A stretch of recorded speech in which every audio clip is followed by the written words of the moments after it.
नमस्कार विद्यार्थी मित्रांनो. तुम्ही म्हणत असाल की हे कोणते वर्ड्स आहेत जे आपण घेत आहोत सगळे या सिरीजमध्ये. तर हे सगळे वर्ड्स आयोगाने विचारलेले आहेत. या सगळ्या जर तुम्ही मागचे सगळे जर प्रश्नपत्रिका काढून बघितलं तर त्या सगळ्या प्रश्नपत्रिकांमध्ये हे सगळे वर्ड्स तुम्हाला एकतर प्रश्नामध्ये दिसतील किंवा त्याच्या ऑप्शन्समध्ये हे वर्ड्स जे आहेत ते हे तुम्हाला दिसणार आहेत. तर हे असे सगळे इंग्लिशचे वर्ड्स आहेत. त्याच्यातला पुढचा वर्ड आहे क्रेड्युलस आणि हा इझी आहे एकदम आणि आपल्या सगळ्यांचा पाठ सुद्धा आहे शब्द. क्रेड्युलस म्हणजे काय? जो इझिली क्रेडिट देऊन टाकतो कोणालाही.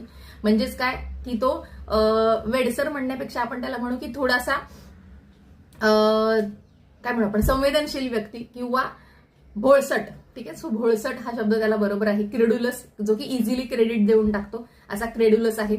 पुढचा शब्द आहे मल्टीट्यूड. तर मल्टी म्हणजे काय? तर खूप जास्त. म्हणजे ते खूप जास्त लोकांची गर्दी असेल, पक्ष्यांची गर्दी आहे, पक्ष्यांचे थवे आहेत. सो गर्दी म्हणजे मल्टीट्यूड म्हणजे काय आहे? तर मल्टीट्यूड म्हणजे गर्दी आहे किंवा पक्ष्यांचा थवा आहे जिथे खूप जास्त पक्ष्यांची गर्दी आहे. ठीक आहे. मल्टीट्यूड झाला.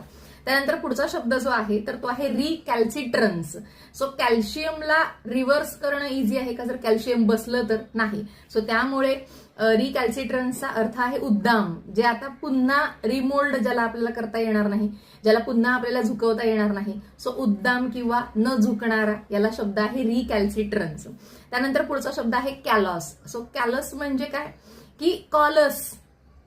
सो कॉल अस. ठीक आहे. त्याच्यामध्ये दोन शब्द आहेत कॉल आणि अस.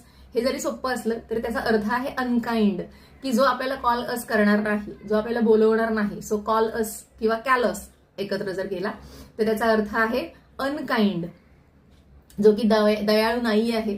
त्याला आपण क्रुएल हा एक समानार्थी शब्द आहे. सो हे सगळे शब्द जे आहेत यांचे जर तुम्हाला इतर काही शब्द माहिती असतील, समानार्थी शब्द, विरुद्धार्थी शब्द, तर ते सगळे मला कमेंट बॉक्समध्ये सांगायचे आहेत.